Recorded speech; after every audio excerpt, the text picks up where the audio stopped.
Okay. Hey Kyle, how's it going? So I put this routine together for you, and it's something that'll cover basic joints and major muscles, and then also fit within your time frame. I'll show you different variations of each exercise where that's applicable. So then as you get stronger, you can still do the same exercise but in different ways to make it more challenging and continue your progress. So I just kind of wrote some stuff down here. The routine can be done in part or as a whole. It was designed to be completed as a circuit. So you would do one of each exercise in the order that I'm going to show them to you. And then when you're done with that, that would be one circuit. You want to work your way up to doing 3 circuits. At that point, I will redesign the schedule, the program, and make it more challenging so you can go back down to 2 circuits and save time, and then it just kind of keeps going like that. Don't do the same exercises back-to-back days, and don't work a muscle that's sore. Let it heal completely. So if your quads are sore, don't do squats, don't do some things that are going to make them more sore. You can still do the rest of the program though. Let's see. Or you can also split this up. You could do upper body one day, lower body the next, and do the core on both days. You can do core every day as long as you're not too sore. You might be sore in the beginning or you might not. Warm up, it's best to warm up for at least 10 minutes beforehand. That can be a nice brisk walk. It could be standing in place, doing some marching in place, throwing some jumping jacks, throwing some abbreviated squats where you're just partially squatting just to kind of get the blood pumping through the legs. It doesn't really matter what you do for the warm up as long as you get the heart rate elevated, and the muscles that you're going to be using, get those joints ready to roll and work those muscles a little bit. If you don't have time to do a warm-up, then just make sure you start off nice and slow. So I'm going to show you these exercises in the order that I'd like you to do them. It's not a must that you do them in this order. I'm just trying to break things up. So you work the quad, then you work something in the upper body, then you go back down to the lower body. It's a way to make the heart work a little harder, pumping blood lower than pumping it back up, and also a way to give each body part a little rest. So we're going to start with the heel and toe raise. You're going to want to have a chair or a wall. It'd be nice to have like a chair like this, or a dining room chair or something with no arms to work these with, or to use as a prop, such as this. So I just turn it to the back. And so the heels, I stand up nice and tall. I'm always engaging the core. I'm always have my shoulders back. I'm always breathing. We never hold our breaths. We just come up onto the toes, just come down, raise the toes without sticking the rear end out. I don't want to just be rocking like that. So I want to keep the rear end in, bring the toes up, bring the heels up, bring the toes up, bring the heels up. This motion works the calves. This motion works the tibialis muscle or the shin muscle, and that covers the lower leg pretty well for now. Let's see, I say do 10 to 20 of each, and that's one set. So I would do 10 to 20, then I would move on to the next exercise, which is number 2, modified push-ups. And there's going to be a number of ways you can do these depending on your strength level. You can do them with a chair. So I could do something like this, where I'm keeping my body in a straight line. My core is very tight right now. I exhale to lower, I inhale up. Okay? Now, if that's kind of difficult at first, it can be tough on the low back and such. So another way to do these is what's called a knee push-up. So this is a normal push-up position. I prefer not to have my wrist bend like this. I rather use something that's called a perfect push-up, and you can buy them like at Big 5 Sporting Goods or something. So it's just something with a handle. You could even use a dumbbell. and it allows you to keep your wrists neutral, because I got sore wrists, so it kind of bothers me, but so I'm gonna do them like this. Anyway, again, I keep my back straight as I can, tighten the core. I inhale as I go down, and I exhale up. That seems to be more comfortable like that. So this is a little easier than doing it with a chair, because I'm supporting less of my body, but I'm working the exact same muscles. And then there is one other version, if these two are also too difficult, where you can do it against a wall, and maybe that's a good way to do it just for the first couple. So I would just be standing, facing a wall, and then I would put my hands out. I would do push-ups like this against the wall. The further I have my feet back, the tougher it's going to be. So maybe that's a way to do it for the first couple, and then you can move on to either the knee push-ups or the chair push-ups. And then eventually you will get to just a standard push-up. And then at some point, you know, you may be doing a little bit of both. So maybe you can, I want you to be able to do whatever you pick. I want you to be able to do like 8 to 10 of them at least. So pick whichever one allows you to do that, because repetition is important as opposed to just trying to muscle out 2 or 3 standard push-ups. Then as you get better, you can do, maybe you start with, you do 5 chair push-ups and then 3 regular push-ups, or some combination thereof to get you to the 8 to 10 number, up to 12.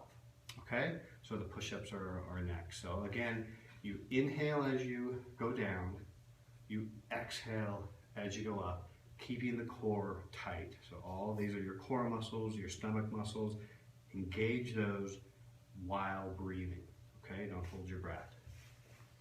Okay, so the third exercise is a core work and seated knee raise. So we have our chair, and we come up off the back of the chair, so we're supporting ourselves. We're not here. We're supporting ourselves. So with this exercise, what I'm going to do is I'm going to sit up nice and tall. I'm going to press my chest forward a little bit, keeping my back straight as possible. I'm going to flex the core and lift my feet off the ground.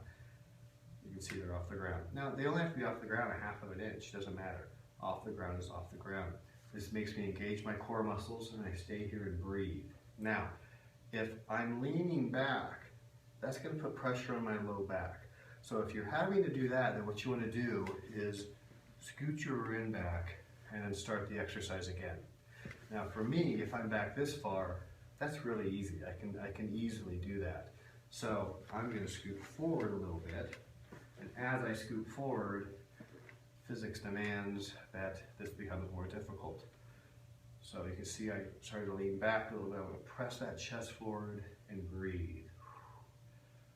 And I'm going to do this for up to 30 seconds, up to a minute really. But if you start to lean back, you just want to like set the feet down, take a breath, begin again, tighten up, lift them up. Nice and tall, keeping the chest forward, avoiding cantilevering and leaning back like this. Okay, so that's a nice warm up for the core right there.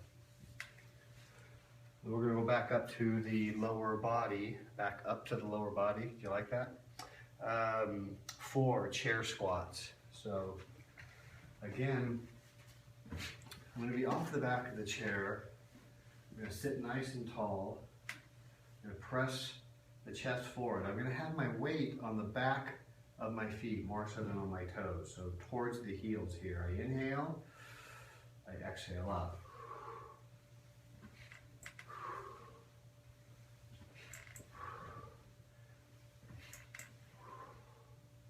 So you can see I'm sitting all the way down. That was probably a little quick. I want to be able to do it at a pace where I can breathe. So I inhale, wait a minute, I was wrong. Exhale. I inhale down. The slower I go, the more muscles I'm using. Now as I get better at this, I don't have to sit all the way down. I can inhale, exhale. So I'm touching, but I'm never allowing my weight to rest on the chair. And then eventually you could move the chair completely to go down a little further. Inhale, exhale. You really want to never go further than this, and you want to make sure your knees stay behind the toes. And the knees will go forward if I have my weight on my toes like this, my knees go forward. If I keep my weight off my toes, my knees stay back. So the rear end's going back, okay? Start with the chair at first, take some pressure off the knees, and just go at a nice slow pace where you can keep the breathing up. And a great way to make sure you're breathing is to count out loud, I found out. How many did I say to do that?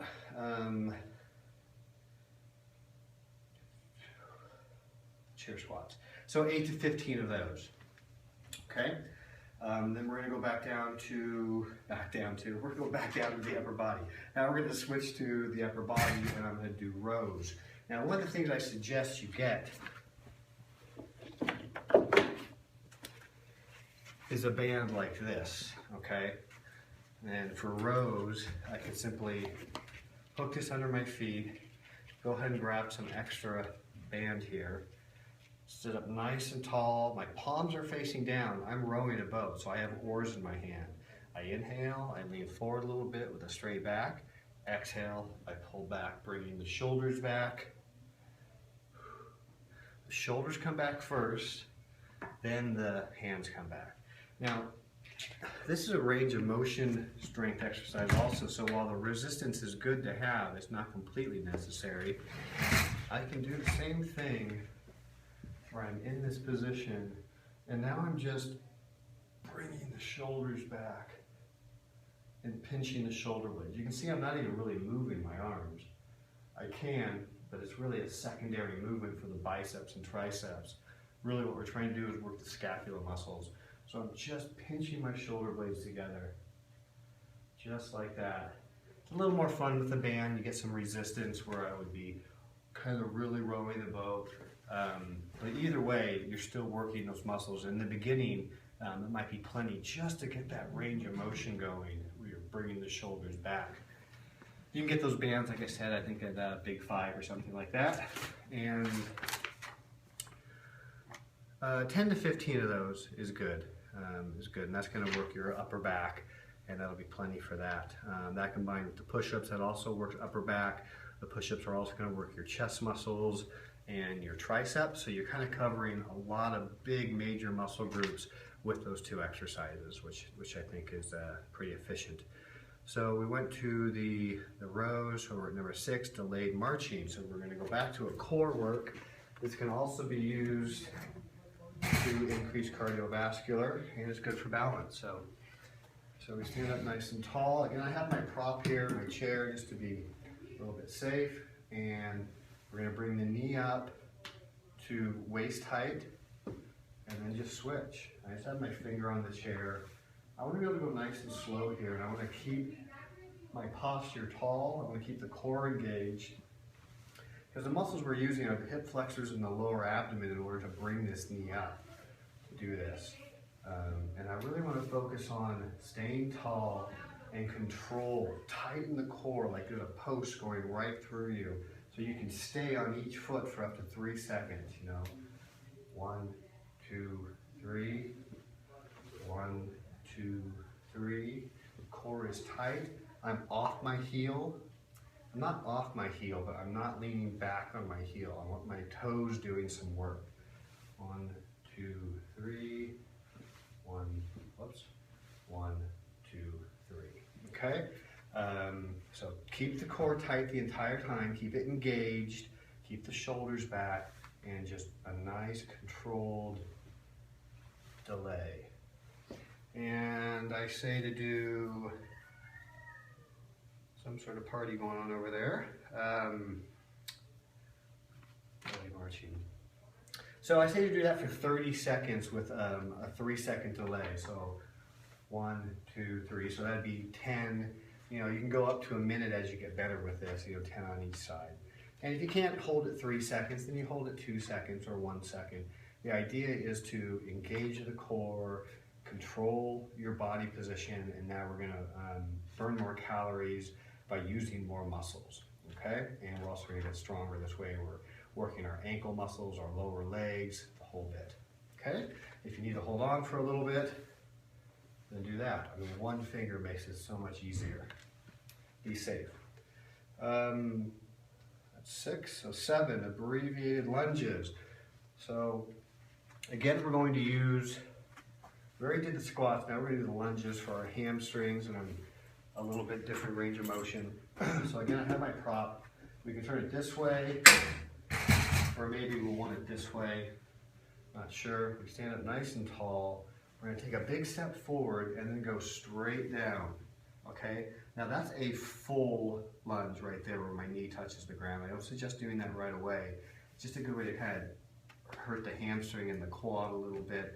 So what we're going to do is abbreviate it and just take a couple weeks to get down to that full. Battery's running low. Down to that full lunge. So I would just do it like this. Step forward, my shoulders stay back, my core is engaged. I go down a bit, my knee doesn't go in front of my toes, I come back, I switch. Just like that. Core is tight. And as your balance gets better, you'll be able to not use the chair and you get stronger, but just keep it there. Just like that. And then as this gets easier, and again, this should be done slow. I was just showing you too quick. You're like this. Shoulders stay back, nice and tall. You're gonna feel a stretch through the front of the leg at first, into your hip flexor. You're probably very tight because you do a lot of sitting. Take this slowly. It's a great exercise, but you can pull something pretty easily. So just be smart with it. And I suggest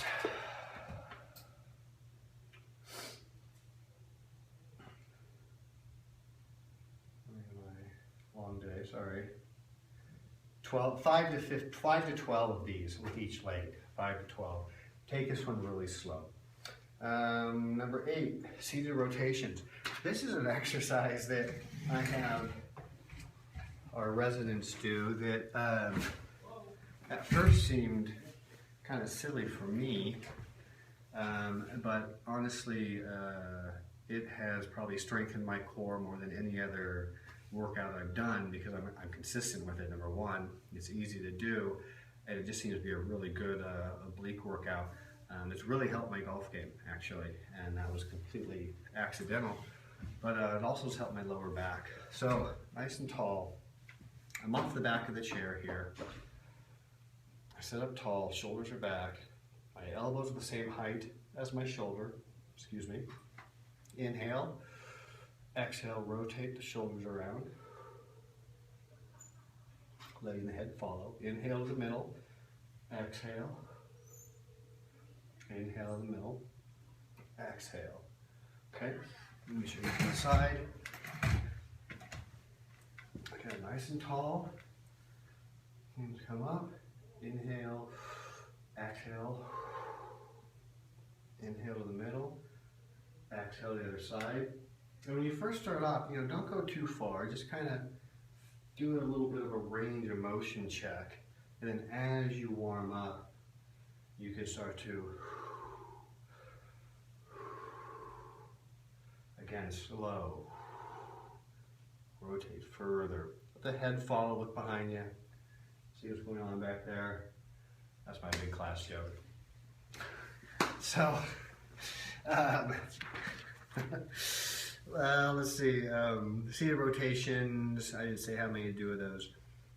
Do those for like, 10 to each side, I would say is good. Just go as far as whatever makes sense. If it starts to hurt, don't do it. Avoid leaning forward when you're doing this. Keep the posture really tall. Rotate around the spine as if you have a pull going through. If this hurts, back off, if you have a back problem or something like that. But slow, controlled rotation. I'm using my core to turn me. My obliques in this area of my stomach are stronger than they've ever been, and I'm confident it's from this because I don't really do anything else. 8, 9, simultaneous leg extensions. This is a little bit just kind of a nice cool down for you. Again, I want you off the back of the chair because it's going to work your core. the further I sit forward, the harder it's going to be. Back is going to be easier, so I find that spot for me. And the way I do these is, the goal will be to get to a spot where you can lift your feet off the ground like we were before. I'm forward, I'm not leaning back, and I bring both feet up and down. 1, 2. So you can even see me leaning back a little bit here because this is hard. I should probably be sitting back just a tad there. Now if I hold onto the chair, it gives me a little extra support, which is a good thing. So this is how I want you to get to the point where you can do these. But at first, you know, just, I don't care if you're all the way back here, just, you know, don't do this if possible. Do whatever you need to do here, and then bring them up.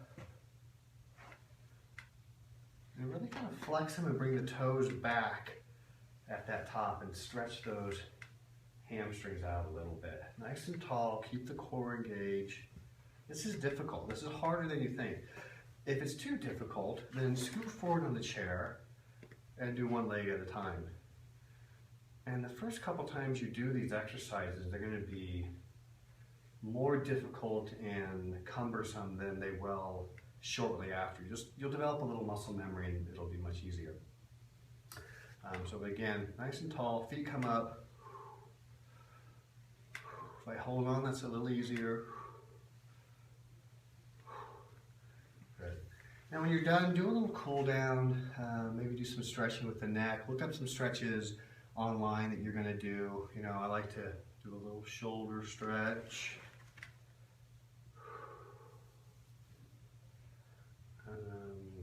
I like to do a little neck rotation stretch, just to kind of get me back into a normal rhythm,